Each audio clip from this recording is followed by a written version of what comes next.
media. And then we started talking on the phone, and I really enjoyed the friendship and the laughter.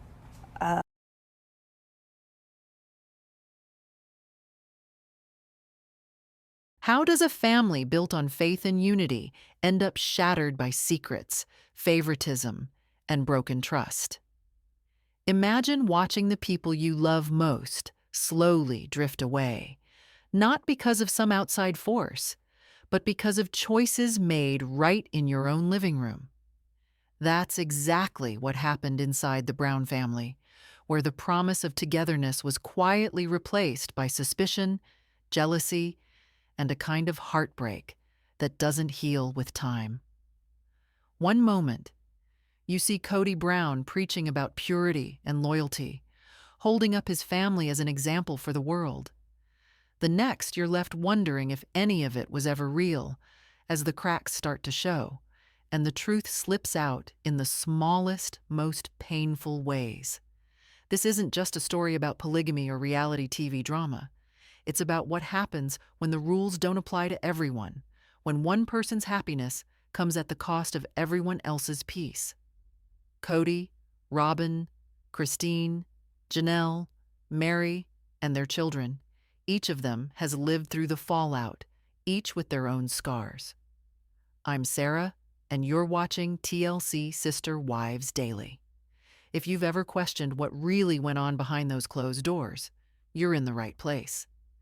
Make sure you hit subscribe and let me know in the comments whose side you're on, because this story is far from over. When Robyn first appeared on Sister Wives, the Browns painted her arrival as a new chapter guided by faith and tradition. Cody and Robyn's courtship was supposed to be the gold standard. No physical affection, no crossing boundaries, just two people waiting for God's blessing. The family talked about purity like it was a shield, something that set them apart from the rest of the world. Robyn herself gave speeches about chastity, even teaching the kids about saving themselves for marriage. On camera, it looked like a textbook example of religious values in action. But the more you watched, the more the cracks started to show. There were those engagement photos. Cody and Robyn standing so close, their faces inches apart, hands intertwined, eyes locked in a way that didn't look like two people just starting out. It looked like a couple who already knew each other's secrets.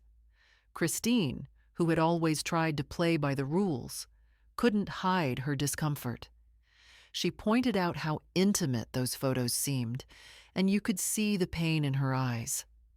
For Christine, the idea that Cody might have crossed a line before the wedding wasn't just a betrayal of faith, it was a personal blow. She'd spent years believing in the rules, only to watch them bend for someone else.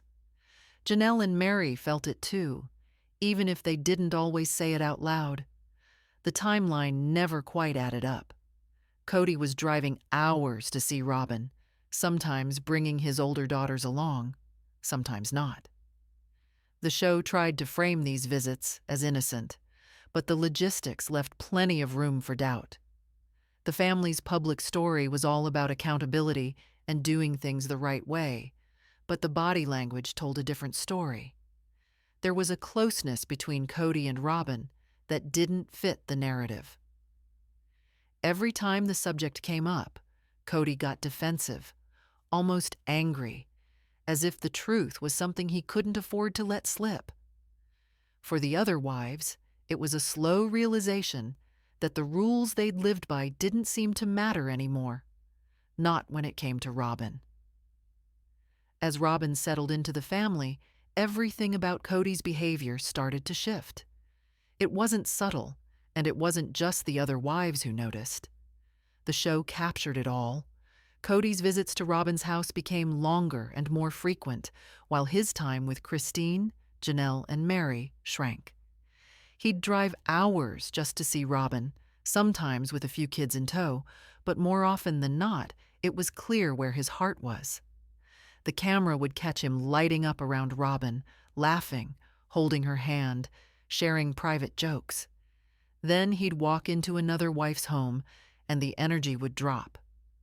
He was distracted, distant, sometimes even irritable. The double standard was impossible to ignore.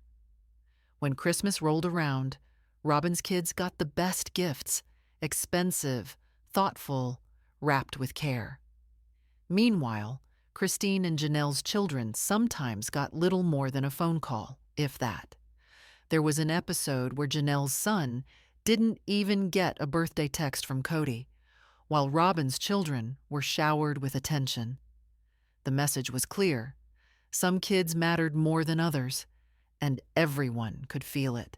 Christine, who had always tried to keep the peace, started to break down. She'd spent years making sacrifices, raising kids, and holding the family together, only to watch Cody pour all his energy into someone new. Janelle, who prided herself on being independent, found herself questioning her place in the family. She admitted on camera that Cody just didn't know how to relate to his daughters, and it showed. The girls especially felt the sting of being left out. They watched their father become a stranger, someone who only showed up when it was convenient or when the cameras were rolling. Meri, already struggling after the catfishing scandal, became more isolated than ever. Cody's emotional investment in her was gone. He'd sit across from her, arms folded, barely making eye contact. The warmth that once existed had vanished, replaced by a cold politeness that fooled no one. The wives tried to talk about it, but every conversation ended the same way. Cody would get defensive, blame them for being jealous or ungrateful, and then retreat back to Robyn's house. The sense of alienation grew with every episode. The original wives and their children felt like outsiders in their own family. The unity they'd worked so hard to build was crumbling, replaced by resentment and heartbreak. The favoritism wasn't just a rumor. It was right there on screen, week after week, and it was tearing the Browns apart. Robyn's arrival was supposed to bring a fresh start, but it didn't take long for her role in the family drama to get complicated. On the surface, she played the part of the devoted, morally upright wife. She gave those long speeches about purity, about saving yourself for marriage, about doing things the right way. She even led lessons for the kids, talking about chastity and self-respect, as if she was the guardian of the family's values. But the more she talked, the more it felt like a performance. Her words didn't always match what was happening behind the scenes, and the other wives could feel it. Robyn often positioned herself as the outsider, the one who just wanted peace, who never wanted to be in the middle of the drama. She'd say she didn't care about Cody's schedule, that she wasn't keeping track of his time, that she just wanted everyone to get along. But the show told a different story. There were moments when she'd insert herself into conversations that had nothing to do with her, offering advice or opinions that only stirred the pot.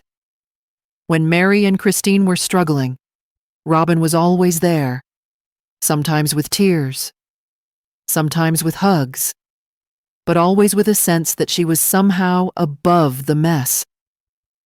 Her emotional performances became a signature. Whenever conflict bubbled up, Robyn would break down in tears, her voice trembling, insisting she just wanted the family to heal. But those tears often came at convenient times, right when the spotlight was on her, or when she needed to deflect attention from her own actions. The other wives noticed. Christine, in particular, saw through it. She'd sit quietly, watching Robyn cry, knowing that the real issues were being swept under the rug. Robyn's lack of self-awareness was striking. She'd talk about the importance of boundaries, but then cross them without a second thought. She'd claim she wanted to stay out of the drama, but then call family meetings or weigh in on every major decision. When the other wives started to pull away, Robyn painted herself as the victim, the one being left out, the one who just wanted a perfect Christmas or a happy home. She never seemed to recognize how her actions contributed to the tension. Instead, she leaned into the narrative that she was misunderstood, that she was only trying to help. The show captured these contradictions in real time. Robyn's public persona was all about virtue and innocence, but her involvement in the family's struggles was anything but passive. Whether she meant to or not, she became a central figure in the unraveling of the Browns, both a participant and a catalyst, always at the heart of the storm. Cody's favoritism didn't just hurt the wives, it left deep marks on the kids, especially the daughters. You could see it in the way they looked at him, the way they talked about family gatherings, and the way they started to pull back. For years, the Brown family prided itself on being close, on having each other's backs no matter what. But as Cody's attention shifted more and more toward Robyn and her children, the rest of the family felt the loss in ways that went far beyond missed birthdays or forgotten holidays. Truly, Christine's youngest, is a perfect example. She was just a little girl when the family started to fracture, and she never really got the chance to know her dad the way her older siblings did. There's a moment on the show where Maddie asks Truly to be her flower girl, and you can see how much Truly loves her siblings, how much she wants to be part of something bigger. But when it comes to Cody, there's a distance, a sense that he's more of a visitor than a father. Christine saw it happening in real time. She tried to fill the gap, to give Truly the love and stability she was missing, but there's only so much one parent can do. Savannah, Janelle's daughter, felt it too. She was still young when the family dynamics started to shift, and as Cody's visits became less frequent, she was left wondering what she'd done wrong. The show caught these moments, Savannah waiting for a call that never came, or watching her dad shower Robyn's kids with gifts while she got left behind. It's the kind of hurt that doesn't go away, the kind that shapes how you see yourself and your place in the world. Christine's journey to independence was born out of this pain.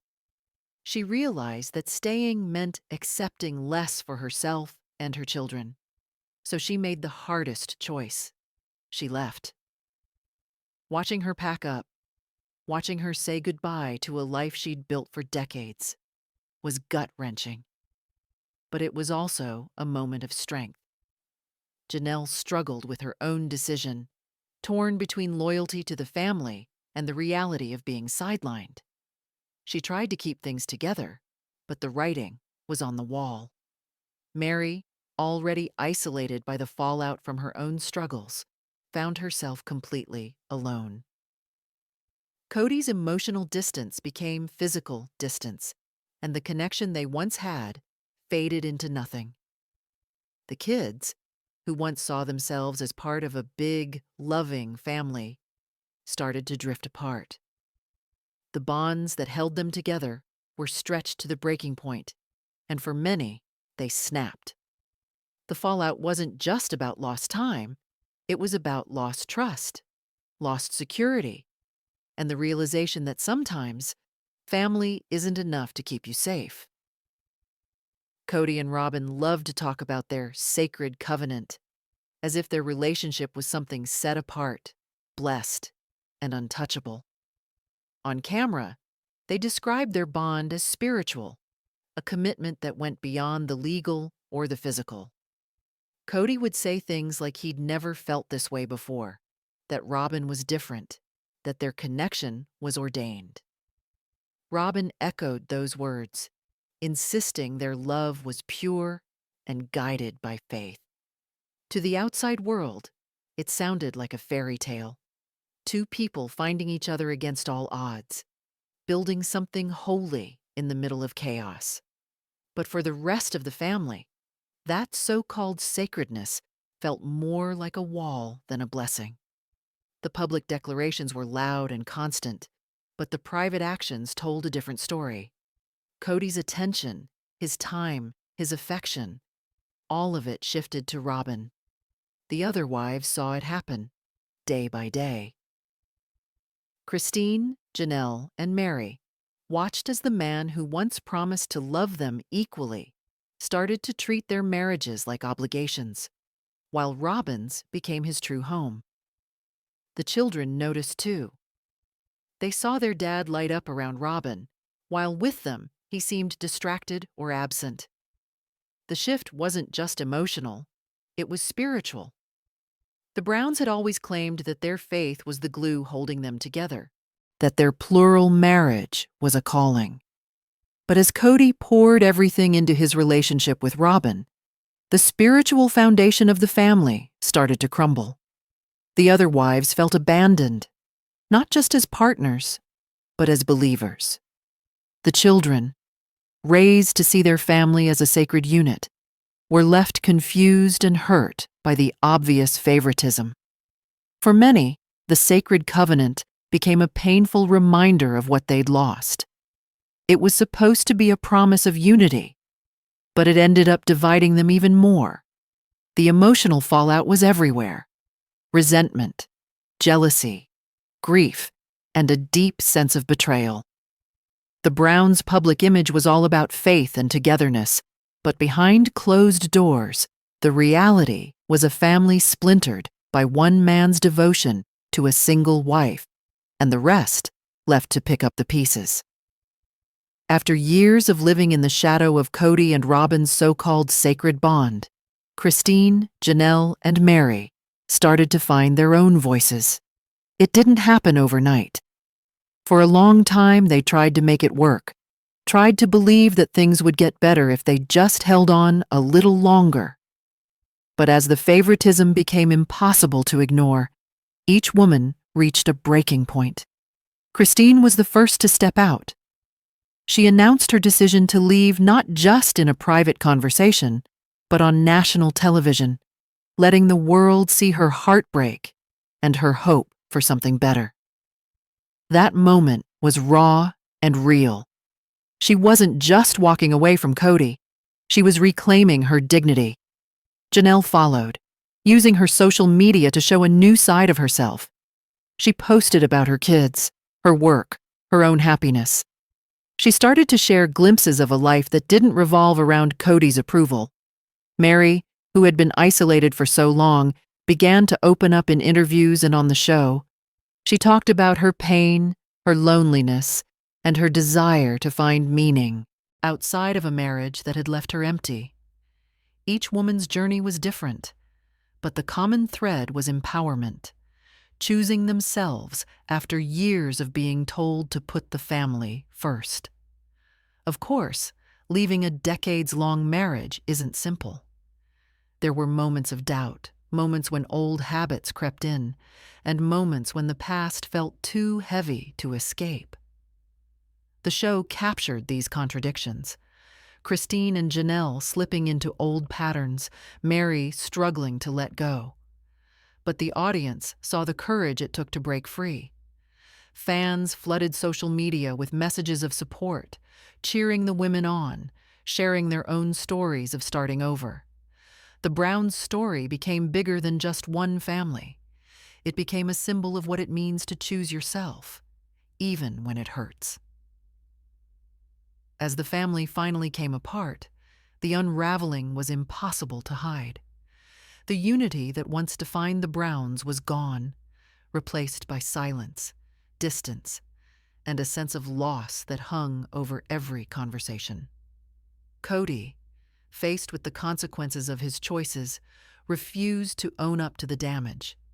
Instead of reflecting on his role, he pointed fingers, blaming Christine for leaving, accusing Janelle of being disloyal, and insisting Meri was the problem all along. He clung to the idea that he was the victim, that the wives had turned against him for no reason. But the truth was clear to anyone watching. The more Cody tried to control the narrative, the more it slipped away from him. The wives stopped fighting for his attention and started building lives of their own. The children, once so close, scattered in different directions, each carrying their own version of heartbreak. The emotional toll was heavy: tears, anger, regret, and a deep sense of betrayal. What was left was a family in name only, the bonds that once held them together broken by years of favoritism, secrecy, and denial. The Browns' story became a cautionary tale about what happens when love turns into control and when truth is sacrificed for the sake of appearances. When you look back at everything the Browns went through, it's impossible not to feel the weight of what was lost. Favoritism didn't just break hearts, it changed the course of lives. Secrecy and emotional manipulation left scars that don't fade just because the cameras stop rolling. The family that once stood as a symbol of unity and faith ended up divided, not by outside forces, but by choices made inside their own home. The cost was real. Trust shattered, relationships strained, and children left wondering where they fit in a story that was supposed to be about love. If you've ever felt overlooked or pushed aside in your own family, you know how deep that pain can go. I want to hear your stories. How did you see yourself in Christine, Janelle, or Meri? Whose journey hit you the hardest? Drop your thoughts in the comments, and don't forget to subscribe to TLC Sister Wives Daily for more honest conversations about the show and the real-life lessons behind it. In the end, the truth always finds its way out, no matter how hard people try to hide it. Healing isn't easy, but it starts with honesty, with facing what's broken and choosing to move forward, even if it means letting go. Thanks for being here with me, and remember, your voice matters.